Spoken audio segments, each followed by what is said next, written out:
Hey everyone, it's Kong again with another episode of Should You Summon. As always, I'm going to be presenting high-level overviews to help you decide whether this banner is worth your hard-earned vouchers and crystals.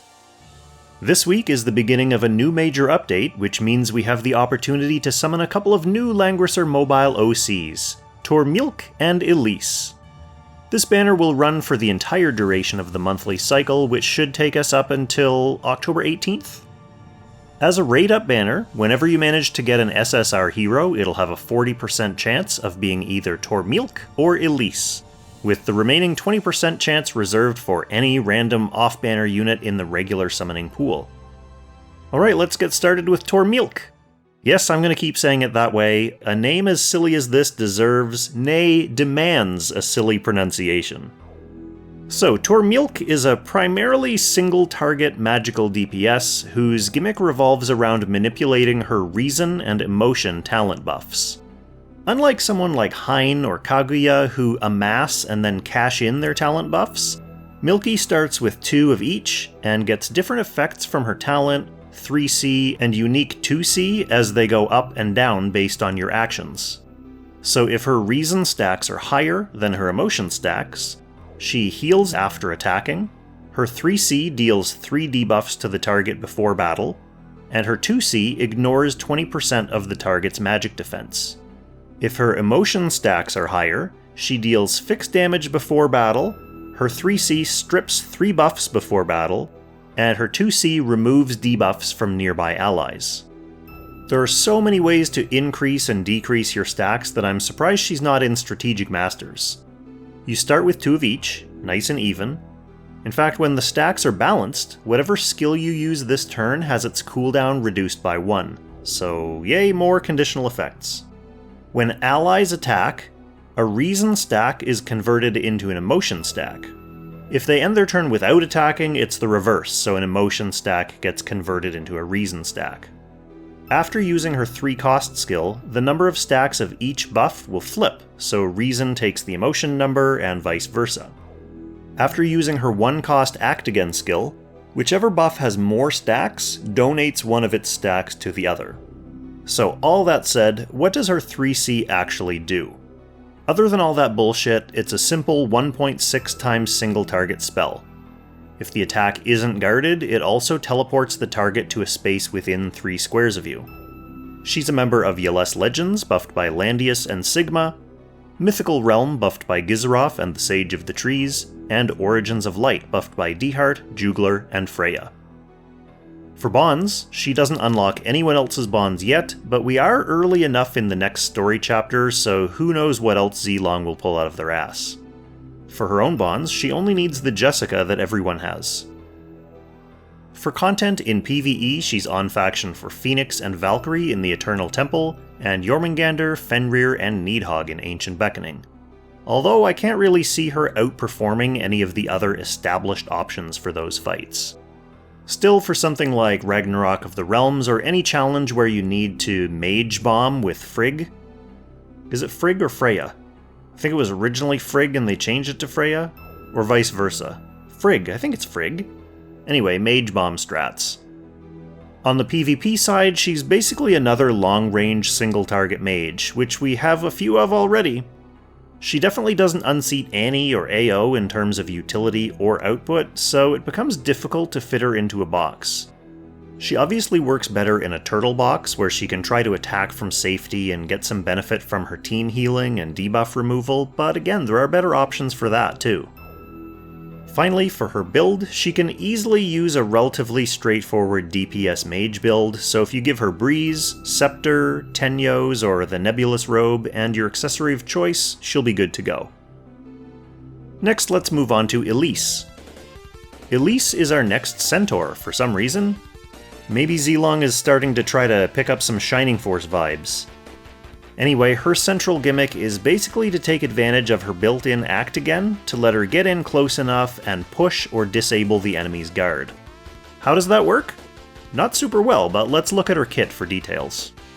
Her talent lets her treat all terrain as planes when moving, boosts her defense, and increases her attack for every block moved before battle. She starts battle with 2 keys, which she can drop as tiles within 5 spaces around her after taking action. She can't drop one where she's standing, so she has to wait till next turn to start using them. These keys, if she stops on one, let her act again with plus 10% damage. Her 3-cost skill is a 1.6 times damage ranged single target attack that ignores 30% of the target's defense, and lets melee soldiers attack along with her. It pushes the target back 2 spaces and reduces mobility, which is sometimes enough to disrupt guard, but if the target smacks into something while being pushed, they'll also be stunned, which is sometimes enough to disrupt guard. After launching this attack, she can then move 2 more spaces and gets 20% damage reduction. She's a member of Elisse Legends, buffed by Landius and Sigma, Mythical Realm, buffed by Gizroth and the Sage of the Trees, and Meteor Strike, buffed by Zerida and Epsilon. For bonds, she also doesn't unlock anyone else's bonds yet. For her own bonds, she needs Adankelmo for her defensive bond, and her bannermate Tourmilque for her attack bond. For content, in PvE, she's on faction for Phoenix and Scylla in the Eternal Temple, and Jormungandr, Fenrir, and Needhogg in Ancient Beckoning. Although, as far as I know, she hasn't seen any use in any of those fights. Her act again and her single target damage potential should make her a pretty decent jobber for general PvE stuff though.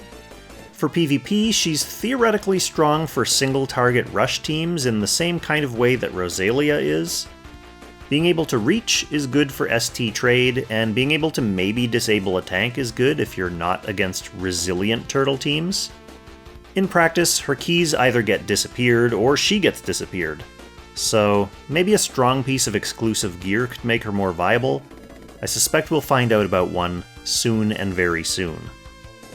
For her build, much like Rosalia, she does have access to a cavalry class and a holy class. Holy is probably the preferred way to go. It does have less attack, but it has more bulk and it doesn't need to worry about class disadvantage. It should also let you use Tenyo's headdress, which is always nice on a unit that can act again. Otherwise, Fury of Tyr will also be good. She'll also be able to use Tiamat's Blessing and bring mech dragons or angels to make her quite sturdy against physical and magical threats. Accessory, as always, is situational. Either a full-on type advantage attack accessory or an overall bulk accessory like Overlord's Badge, and weapon will be similarly flexible. For enchant, I think Breeze would be the best overall, but some people might like Clock. I just don't think she has the skills to get the best value out of Clock personally. Finally, let's move along to the notes for noobs. Tourmilque is a normal +1 range mage who has a bunch of conditional wankery. It's hard to recommend her over other normal long-range mages. At least her bond requirements are non-existent, so if you have a new account, or you're missing other options, she is a decent budget side grade. Maybe an upcoming piece of unique equipment will differentiate her some more. Elisse has potential with her act again mechanic, but right now there are enough ways to shut her down that she won't be overly useful in all but the most dedicated, specific kinds of boxes. Hey, that's exactly what niche means. Finally, my usual reminder about upcoming banners. Next week sees the return of Theon on a raid-up banner alongside Emperor Lovina. Unfortunately, it's not a Destiny banner, but if you really want him for Titalia's Bond, this is your 40% chance to get him. This will run alongside our usual monthly wishlist banner for Langrisser 1 to 3 heroes. The following week will give us a Destiny banner featuring Rosalia, Sissy White, and Emilia. So this is your chance to get a pretty good PvE and PvP tank. That's Sissy White's Lancer, if you don't have her already. And this banner will run alongside the monthly Langrisser 4 and 5 wishlist banners. Finally, the double Destiny banners at the end of the month will be Clotaire, Maya, and Lucretia, and the old classic Rachel, Lana, and Tiaras. Next month's major update will be 2 more new OCs, arguably new Langrisser mobile protagonists, Roland and Prescia. It already looks like they're going to end up being potentially significant bond unlockers, so even though the Slayers collab featuring Lena Inverse is following closely on their heels, it might not be a bad idea to try to lock one of them down while you have the chance. Just thinking ahead here. Anyway, that's it for this episode. These are nicely skippable characters, which is exactly what we need leading up to a crossover and an anniversary. Still, for content's sake, I'll probably just pop the first SSR, and then I'll worry about picking up the other ones sometime in the future. No rush. Thank you so much for watching, I wish you all the best of luck, and I will catch you in the next Should You Summon. Extra special thanks, of course, to our loyal Langrisser tier channel members for generously supporting this channel directly. Shout out to Levitt, Kate Soon, Jared Portela, Jerome Meyer, and Harambe.